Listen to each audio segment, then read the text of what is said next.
on the treadmill going that fast.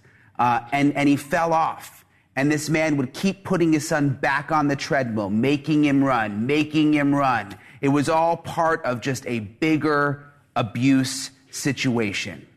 The boy, 6-year-old Corey, he later died from that abuse. The medical examiner said it was blunt force trauma.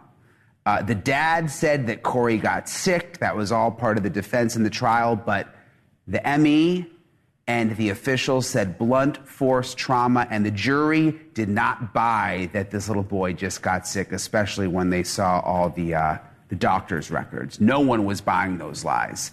So today there was a sentencing. Christopher Gregor, he got 25 years behind bars. We're going to explain why the case, though, is so much bigger than just the dad's sentence. Why the little boy was not only failed by his dad, but also the State Department of Children and Families, where things go from here. We're also going to dissect the sentence. Could have been a lot worse. Just like that story we covered last night with Apple River. Could have been a lot worse. He was facing a lot more time. Got 25 years, though. We'll get into it in a second. Also tonight, stunning revelations about the assassination attempt on former President Donald Trump. The acting chief of the Secret Service admitted today the communication breakdown was even worse than we were led to believe. We had sources saying this for a while. He came clean about it today. In fact, if not for a last-minute staffing decision, President Trump would have likely been killed. Right when you think the Secret Service could not have messed that up even more, we get this new development, and it's even worse than we realized. We're going to go through everything we learned. There was the big press conference today. We also have an exclusive interview on the assassination attempt. That's coming up a little later in the show. And also later, an update to the Justin Timberlake arrest. Remember, he says he's innocent. But today, he actually lost his driver's license anyway. I have always wondered, this guy has that much money, he's that famous, why he's driving the car in the first place, even if he had a couple drinks. Now he lost his license. Is that even a big deal for a guy like Justin Timberlake? I mean, you just pay somebody to drive you around. But anyway, he did lose his license today. You see here, he was in court. It was Zoom court today. We'll have the latest from the hearing. His attorney, by the way, still says he was not drunk. Said it again today. We'll tell you everything that happened in the hearing. But we begin tonight with what we know justice now looks like in the heartbreaking death of 6-year-old Corey Misiolo back in 2021. There was finally the sentence today. Corey's own father, Christopher Gregor, will now serve a total of 25 years behind bars, 20 of those for manslaughter and another 5 for child endangerment. And for those of you out there unfamiliar with the case, and I hate to keep showing the video, but it tells the story, and it's enraging. Prosecutors argued that Gregor abused his young son so severely that he died from the injuries, and the jury ended up agreeing. Now, the linchpin in the case was seemingly a surveillance video that captured Gregor forcing his son to run at high speeds on a treadmill in their apartment complex gym. There was a surveillance camera that caught the whole thing. You can see the video, Gregor consistently increasing the speed on the treadmill, pumping it up and up and up, and forcing Corey to run faster and faster, even though that little boy was just too small, and he flew off of the exercise equipment, literally just flew off 6 times. At one point, you even see Gregor bite his son in the head. He bit him out of frustration and just kept making him get right back on that treadmill. Corey died just a few days later. Autopsy reports show his death to be from blunt force trauma and lacerations to his liver and also to his heart. Now, today, the judge acknowledged the public sentiment that Gregor should receive the maximum sentence of 40 years, but ultimately came to a different conclusion. Here's the moment today in court. I've appreciated that everyone has asked me to impose the maximum sentence. And I appreciate the emotion that's involved, the comments, and you've heard many of the things I just said about the treadmill video and the callous behavior. Imposing the maximum sentence is just legally unsustainable by me. There's no appellate court that would say someone with only a very, very minor criminal record should get the maximum. It just doesn't happen despite the public perception that it should happen. So on Count 2, aggravated manslaughter, I sentenced the defendant to the custody of the Commissioner Department of Corrections for a term of 20 years, subject to the No Early Release Act, New Jersey Statute 2C:43-7.2, such that he has to serve 85% of that sentence before being eligible for parole. On count 1, endangering the welfare of a child, a second-degree crime, I sentenced the defendant to the custody of the Commissioner Department of Corrections for a term of 5 years. All right. So the judge says no real criminal history there, but Corey's mother, Brianna Missiolo, has said that she reported suspected child abuse more than 100 times to the state. Over a year and a half, 100 times that bruises on her son had been documented, but that nothing was ever done. She was basically ignored. And today, Brianna had the opportunity to address Gregor in court. She had a victim impact statement. Very powerful. Imagine what that must have been like for her. Here's some of that. What this monster did was pathetic, disgusting, and I wish him nothing but the worst. One could only hope that karma comes to him quickly. After all he's done, you would hope he'd admit what he's done, but no. Instead of grieving, I had to fight for justice for 3 long years. Go to trial just to relive everything. I had to see that video that I never wanted to see. I didn't have to see it until 2 weeks before this trial. I went 3 years without seeing it. Oh, I'm sorry.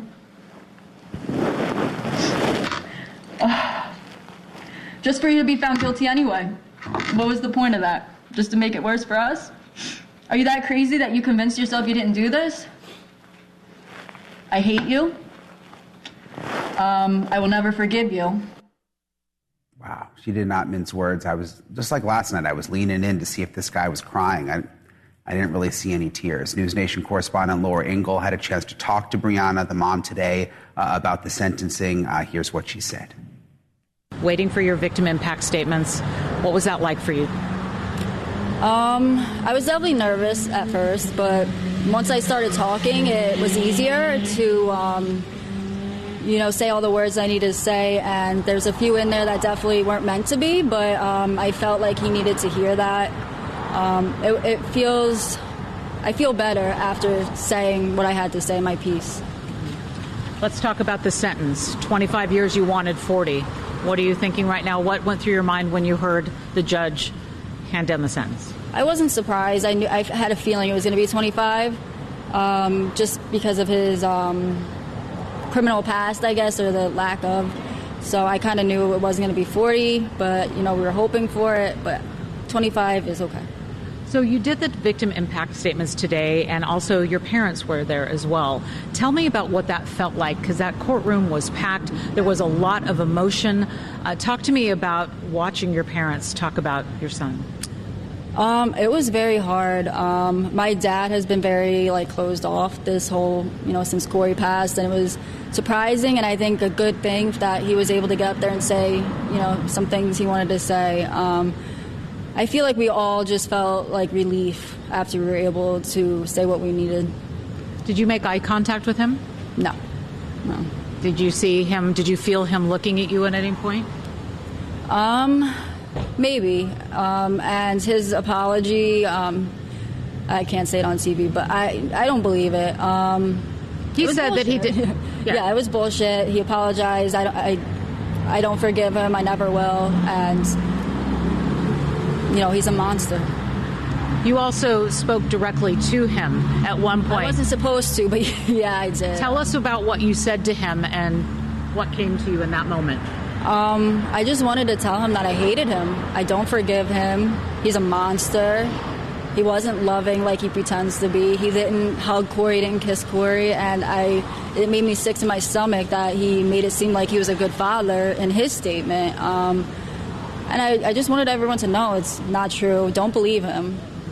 And then we heard from Christopher's father, who stood up in the back of the courtroom, and that was wild because he wanted to get up there and say something. Well, yeah, they're still in denial.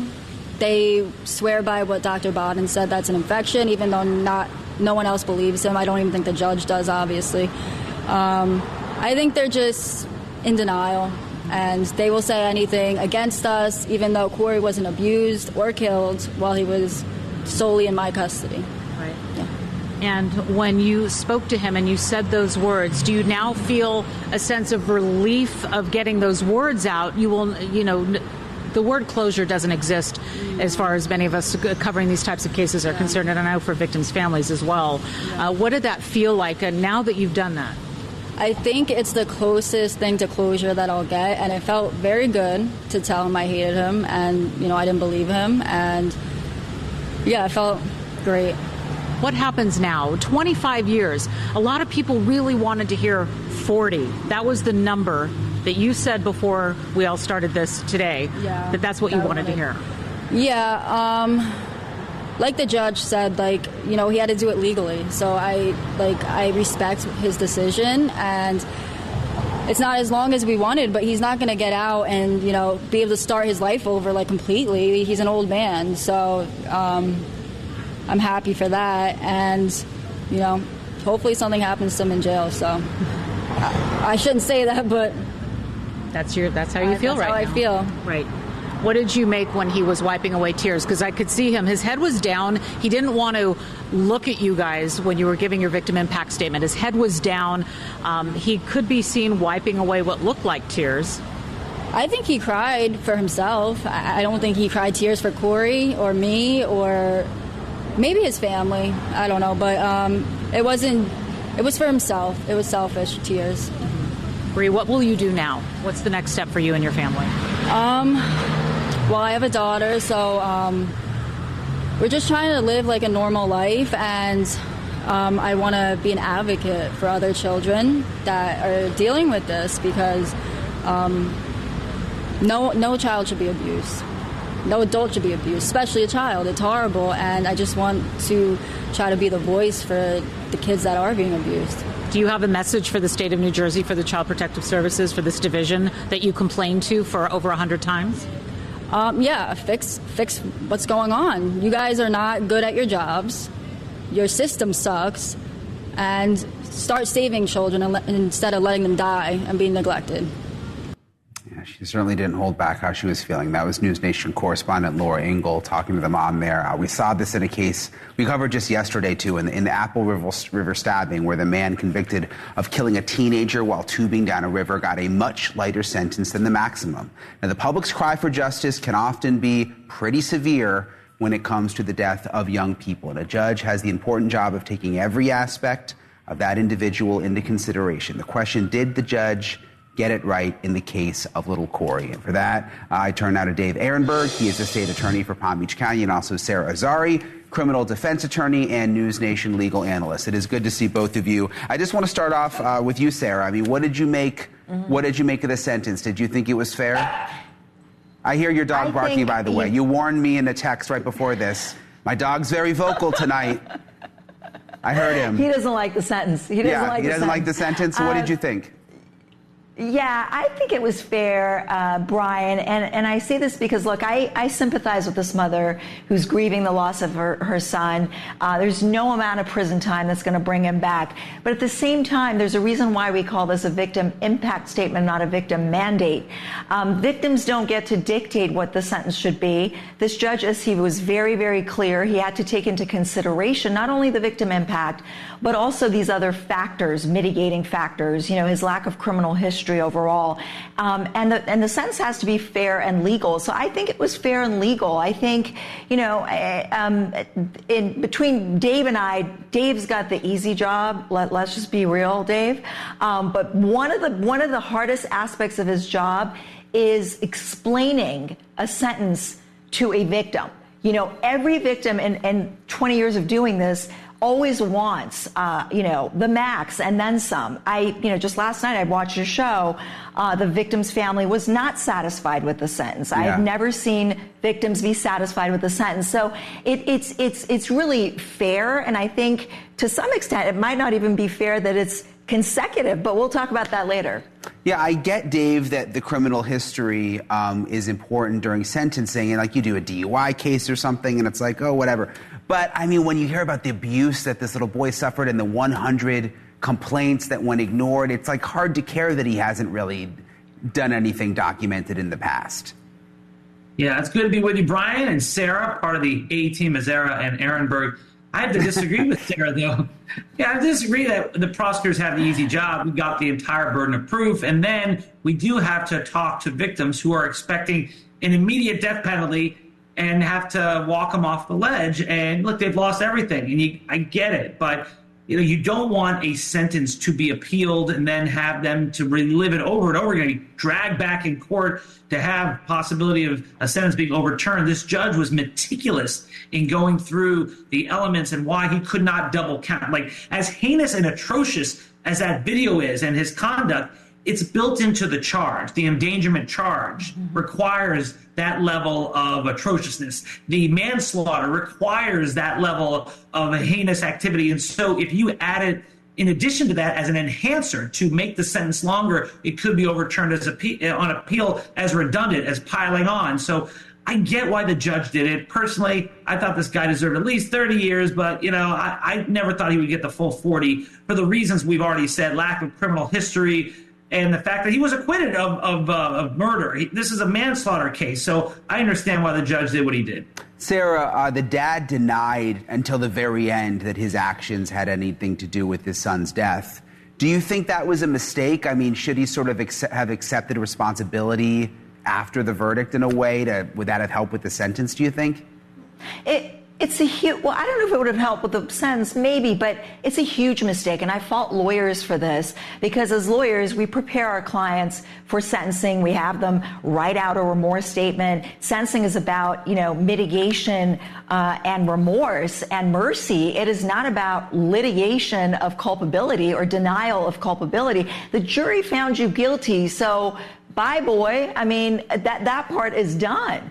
And so I think that could have been offsetting to this judge. And maybe that's why he said 20 plus 5 instead of 20 absorbing the 5. I think that was a huge mistake, whether or not it impacted a sentence. Just, Dave, you deal with these families all the time with the work that you do right now as a state attorney. You mentioned it, but it must be hard explaining to them, you guys are in the room together, when you have to explain to them that, obviously they would want the max every time.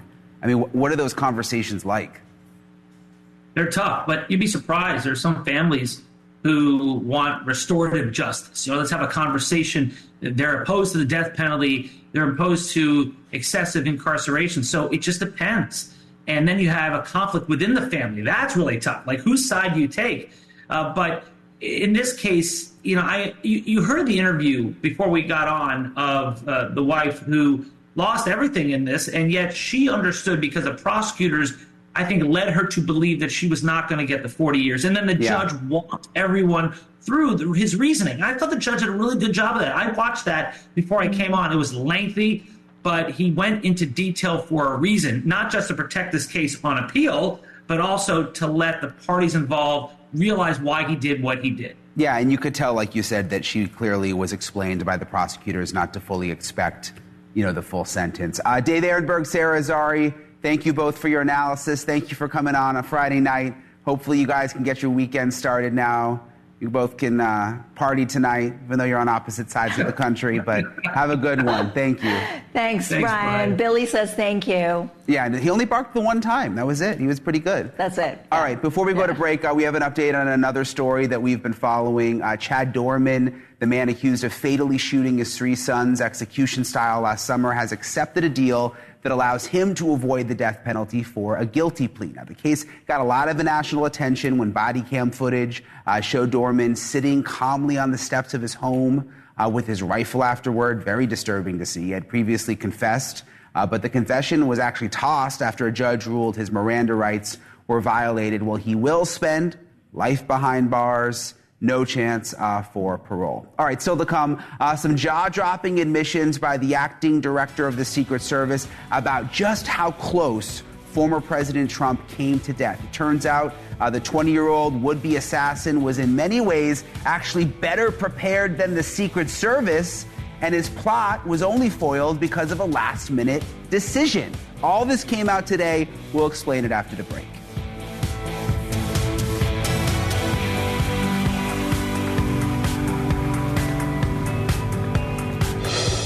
conference this afternoon, the acting director of the Secret Service, Ronald Rowe, said the colossal breakdown in communications was because there were two different teams in two different rooms, and they were not communicating when it comes to former President Trump's attempted assassination. Basically, the left hand did not know what the right hand was doing. Here is some of what Director Rowe said. On the day in Butler, we had a Pennsylvania state trooper in our security room. They also had a unified command post that had some of the other agencies that were on site that day. It is plainly obvious to me that we didn't have access to certain information, not by anybody's fault. It just so happened that there was a sense of urgency, that there might have been radio traffic that we missed. We have to do a better job of that. So moving forward, in addition to this task force that we'll provide more information on next week as we begin to stand that up, I've also directed all of our SACs, our special agents in charge of field offices across the country, to reevaluate where we put our security rooms. If a state or local sets up a unified command post, maybe we need to be in that room as well, as opposed to just being in another room and relying on that counterpart system. It was so apparent to me that in this incident, in the final 30 seconds, which has been the focus of what happened before the assailant opened fire, there was clearly radio transmissions that may have happened on that local radio net that we did not have. When it comes to the tactical, our counter-assault team, they actually had an embed with them from the local TAC team, and they had that radio net as well with Pennsylvania State Police. With respect to the counter-snipers, they were using cellular or telephone text communications. At this point, moving forward, what I have directed now is that everybody should be using the radio net. And if we don't have the ability to pipe in or leverage that counterpart system, that's one of the things that we're looking at now. We should be able to have direct comms with the people that are supporting us, and that's moving forward. That's what I have directed. And he also described how in a lot of ways the gunman, Crooks, was more prepared and better equipped than the Secret Service. Crooks made multiple visits to the site before Trump's speech and even flew a drone over the grounds ahead of time. The Secret Service did not fly a drone over the event, and according to Rowe, they didn't even have a drone with them. Rowe also revealed that as tragic as the shooting was, it could have been much, much worse. The June 13th rally was the first campaign stop of 2024 where the Secret Service decided to use their snipers. You'll remember Crooks was shot and killed by a Secret Service sniper 30 seconds after he started shooting at Trump. Just have to think what could have happened if that sniper hadn't been there to take Crooks out. And this was the first time they had snipers. We're also learning new details about the gunman, Thomas Crooks, from one of his high school classmates. Max Schrager spoke with NewsNation's Rich McHugh. What was he into? Like, what were his interests, or what could you tell were his interests? Well, from what I do know is he was a very intelligent kid, and he was really did well. He really did well at in school and had some kind of passion for like computers. So, and also it did seem to me like he was interested in like politics and whatnot. He was not a very outspoken person when it came to politics, but I did suspect that he was. And like a former classmate of mine had said, he projected kind of a conservative air. So nothing really, outspoken in that regard. Any sports or sports interests? I'm not sure about him doing sports, but what I do know is that he tried out for the rifle team from just talking with some of my friends who we had mutual relations with Tom. He didn't make it onto the rifle team. From what I've heard, he was just not a good shot. Not a good shot? Yeah, not a good shot, and just not following, didn't really seem like he was a safe fit, according to the director of the rifle team. What does that mean, not a safe fit, or what was your interpretation of that? Well, just what I've read is that that he shot I don't exactly know how the range works in the rifle team, but there's targets, and he, from like a first booth that he was stationed at, he shot, and apparently the bullet went all the way to the other end of the last booth, like hit the last booth's target, and was just way off of line. Yeah. So. Was he upset, or what was the feedback after he did not make the rifle team? I don't think he was really upset. I think mainly it was just embarrassment, I would assume. When you get word who the shooter is, what went through your mind in that moment? Yeah, I honestly, it sounds funny to say, like kind of weird to say, but it did give me chills just to read that his name was just out there like that, because I had never thought, and I don't think that anyone can confidently say that they expected that to happen. The FBI has still said we can't figure out a motive. What would you guess would have been his motive? I'm going to have to say everyone asked me that question, to be honest, and I don't really have a clear answer to give, but I do think that it's kind of similar to, the guy who shot and killed John Lennon outside of his apartment. That guy wanted to have, he was really described as just I don't really like this word, but he was described as, like a nobody, and wanted to make a name for himself, wanted some kind of publicity and to be someone. And I feel like, Tom Crooks, that might have been the case. Well, our thanks to Rich McHugh for that interview. All right, coming up next, an innocent man went to prison for 23 years. Think about that. 23 years. He had to live with the label rapist and murderer for longer than that. Well, modern DNA evidence finally set him free, but didn't solve the question, who killed this woman right here back in 1991? I'm going to tell you the frustrating reason. We may never know the answer. Stay with us.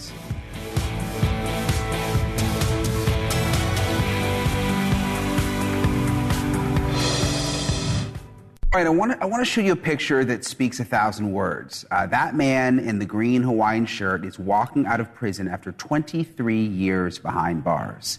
Ian Schweitzer was wrongfully accused, tried, and found guilty of rape and murder. And it is not just me saying wrongfully accused. A judge set Schweitzer free and erased his conviction after a fresh look at a violent crimes DNA evidence proved, without a doubt, that he is innocent. I'm talking about the rape and murder of Dana Ireland. You see her there. She was a tourist from Virginia who was killed on the big island of Hawaii back in 1991. Ian Schweitzer, his brother Sean, and another man were all convicted.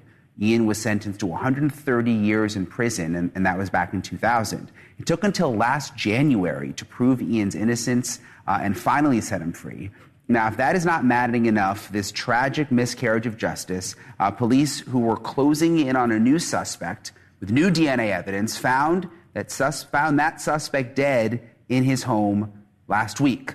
Officials say that suspect killed himself as police were finally closing in after all these years. Now, justice may never come for Dana Ireland, but what took so long to prove that these brothers were actually innocent men? I want to welcome to the program Sean Schweitzer. Also joining us is Sean's attorney, Keith Shigatomi. Thank you both for being with us. I really appreciate it. Sean, I can't even imagine what this was like for you and your brother. I'm so sorry. I know you took a plea and were able to get out quite a bit before your brother. He ended up serving the longer sentence. But, what was it like when you went to jail for something you knew in your heart you didn't do? Well, first of all, it didn't just affect me, and my brother. It affected our whole family and the way people perceived us as human beings. Yeah.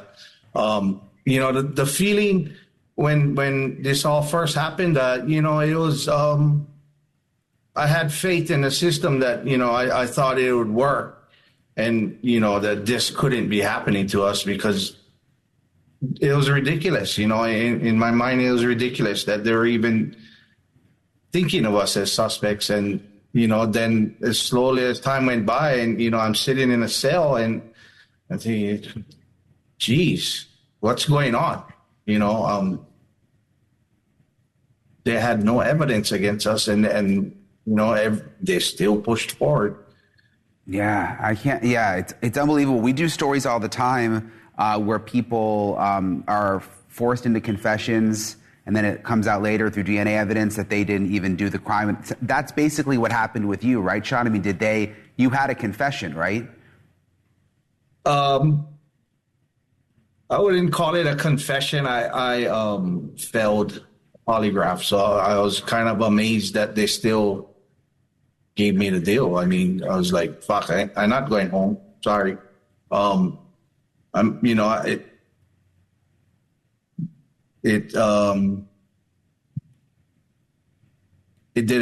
wasn't supposed to get that deal. Yeah. Yeah, you're talking about the plea deal that you got that got you out of prison. Your brother had to serve like much longer, more than 2 decades. Yes. Keith, how does this happen? I mean, I think people watch this and they just think like, you always hear that we have the best justice system in the world. How does something like this happen? We have a very good justice system, but it's still run by people, and people have feelings, people have emotions.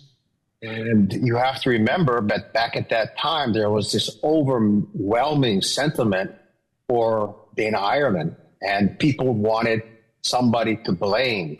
And the police had absolutely no idea who did this crime.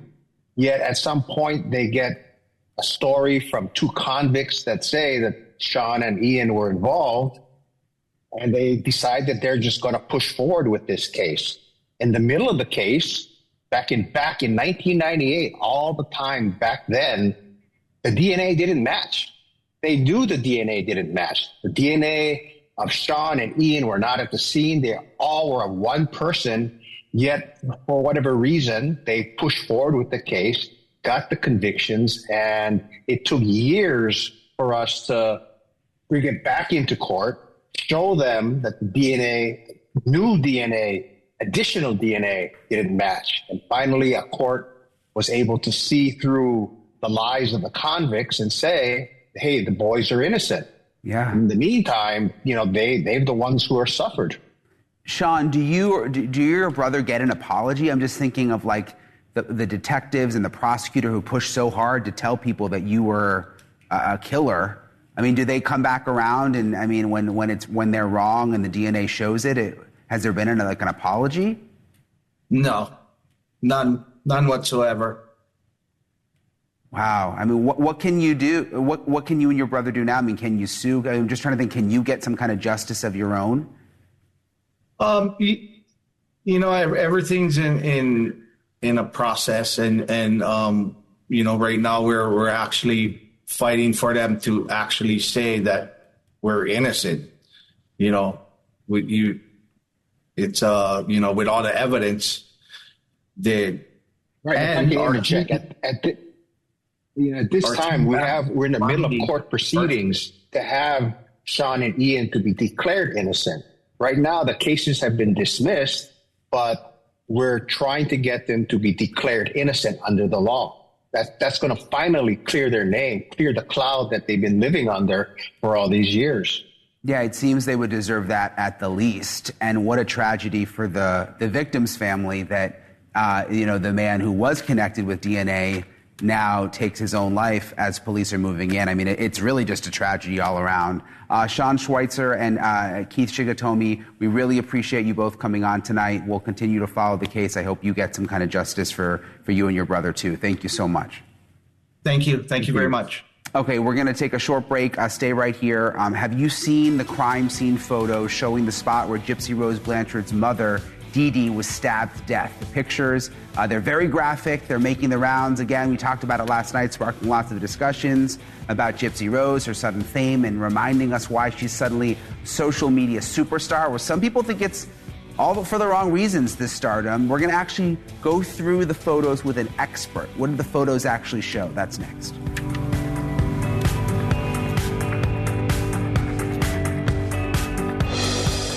Adulthood. That's why vaccines matter so much. For 40 years, Rotary and partners have delivered vaccines globally. Like here and even here, in your neighborhood and around the world. Rotary is ensuring children grow up safe from preventable diseases. A simple smile can light up a whole room. And for 25 years, Smile Train has been lighting up the world with smiles. As the world's largest cleft lip and palate charity, Smile Train has supported over 2 million life-changing surgeries in over 90 countries. Visit smiletrain.org/learn to learn how Smile Train is supporting the cleft community all over the world. Smile Train, lighting up the world with smiles for 25 years. As you age, you may have questions about finding transportation, healthy meals, or other services around your home and in your community. And the Elder Care Locator has the answers at 1-800-677-1116. Our caring advisors can connect you to trustworthy local experts and the support you need to age well at home. Real people, real assistance, and real connections are just a phone call away with the Elder Care Locator. 1-800-677-1116. Pregnancy-related deaths in the U.S. are on the rise. The reason?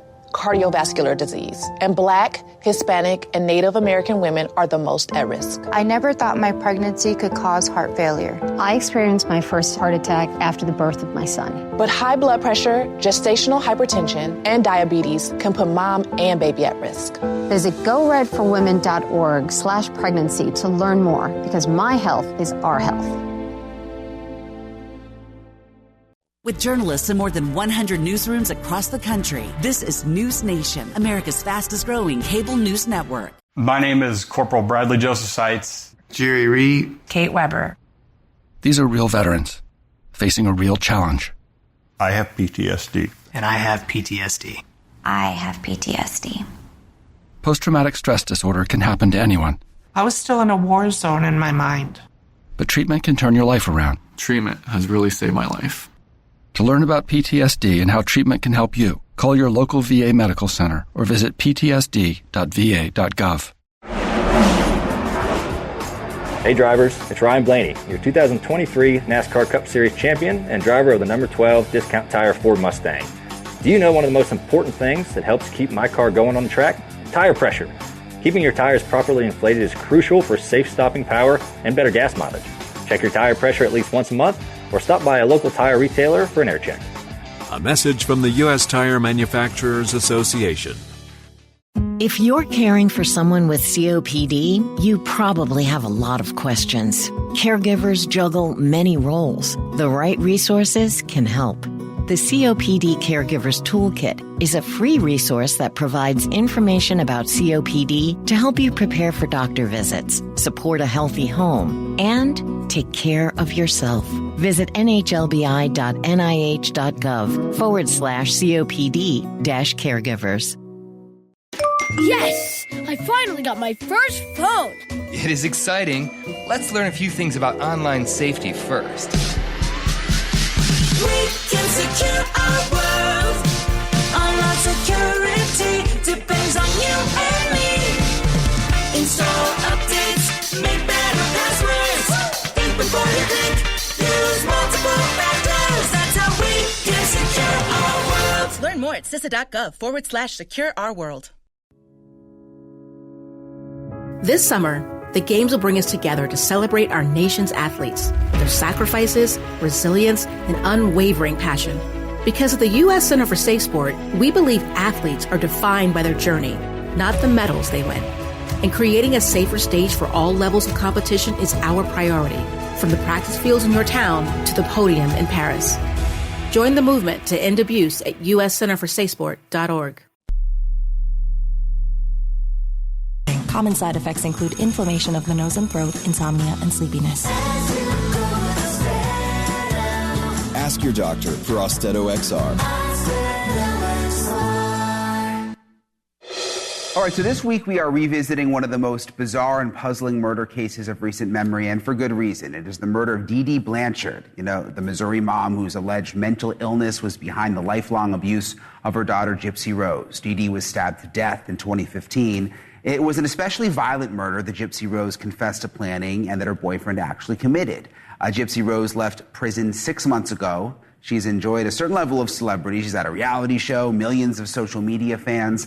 But we can't seem to get away from the reason Gypsy Rose is in the public eye. This week again, the police crime scene photos of Dee Dee Blanchard's murder, they went viral. Every time they do, it reminds us of the sheer brutality of that crime. It shows that Americans are divided on their attitudes towards Gypsy. I want to go to Joseph Scott Morgan in here. I want to bring him in. He is the death investigation specialist, a professor of applied forensics at Jacksonville State University, and he hosts the podcast Body Bags. It's always good to see you, Joseph. First of all, I want to show you some of these photos. There's a few kind of new ones that haven't been out before until recently. First of all, the bed where Dee Dee Blanchard was stabbed 17 times.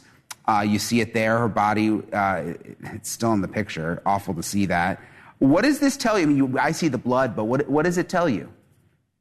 Well, obviously, her body's already been placed in a body bag at this point, and even that red tag that you see is actually a body bag lock that maintains chain of evidence. But I think what you see is what you don't see, and that's a copious amount of blood that's strewn everywhere. She was covered, found face down. She was in a prone position. And Brian, her injuries that she sustained were all on her posterior chest. We have an anterior and a posterior chest. And also she had some pretty nasty injuries to the back of her neck, one in particular. And what that tells me, just examining that image, is that she didn't move from that spot.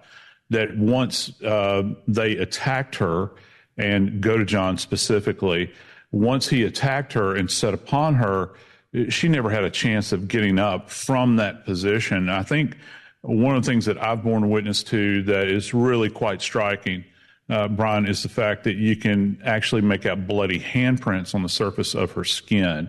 And that will send quite a chill up your spine when you think about the dynamic that's going on in this environment. Yeah, that really, I hadn't heard that before. That is chilling. I want to show the next one here, Gypsy Rose's bedroom, where her mother allegedly forced her to live in the wheelchair, which we all know about. Yeah. Projected manners of illnesses on Gypsy. There's the bedroom there. What stands out to you? Well, I think probably the childlike nature of it. She's kind of caught up in this cycle, and I'm no psychologist, obviously, don't plan to be one. But, the fact that she is living in a room that is adorned this way, and we're talking about someone that was not, still a child.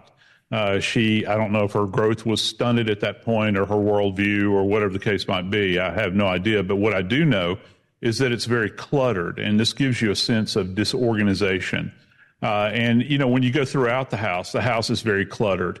And I, for me as an investigator, when I look at a scene like this, I'm thinking, kind of projecting a bit, what kind of life did these people live in this environment? And does this extend to kind of the way their worldview is in their mind? Is it disorganized? These sorts of things. And this is a very frenzied attack. There wasn't a lot of planning, but I can tell you this from the perspective of an investigator. When Godejohn entered that residence at the behest of Miss Blanchard, Gypsy, that is, Gypsy Rose, he knew precisely where to go. He knew, per her, that Dee Dee was asleep at that point in time. Her hand is on this just as much as his is. Make no mistake about that. And just the last one, we only have about 20 seconds left, but I wanted to show you this one. Yeah. I don't know why this one really struck me. The closet in their home, packed with all of the medications. You can't help but feel for Gypsy with some of this stuff, everything. She didn't even have anything wrong with her, and look at all the medicine she was on. Yeah, you look back, Brian, we covered this case for years and years, and you think about all the meds she was on, these diagnoses that the medical community was passing out, like muscular dystrophy. She even had her salivary glands removed at one point in time. So she had been really down a rough road. Yeah, it's disturbing to think about. Professor Joseph Scott Morgan, we always appreciate your take on these kinds of things. Brian. Thanks for coming on a Friday night. We appreciate you. You bet. All right. Still to come after this, we've got Justin Timberlake, a busy schedule right now. That's not just because he's on a world tour. The singer appeared in virtual court today. And let's just say you won't see him behind the wheel for a little while. We're going to explain how it went in court. That's next.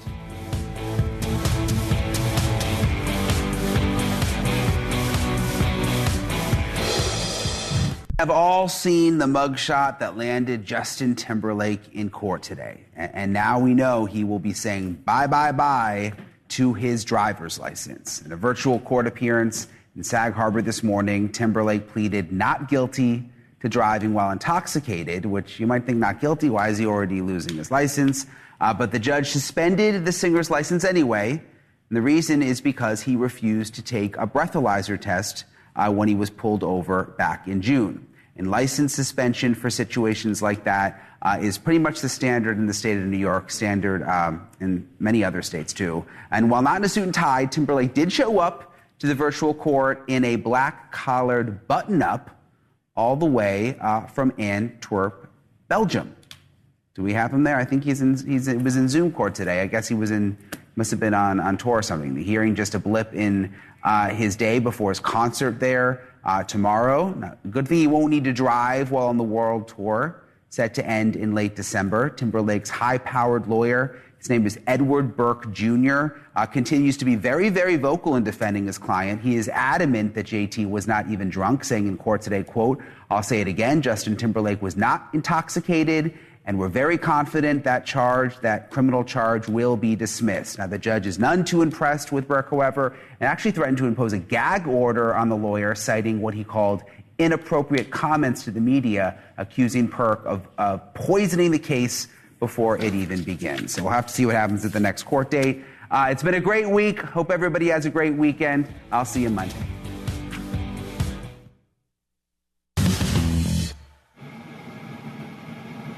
All right. Hello, everybody. I'm Chris Cuomo. Thank you for joining me in a van down by the river. No, I actually am in a van in my driveway, but for good reason.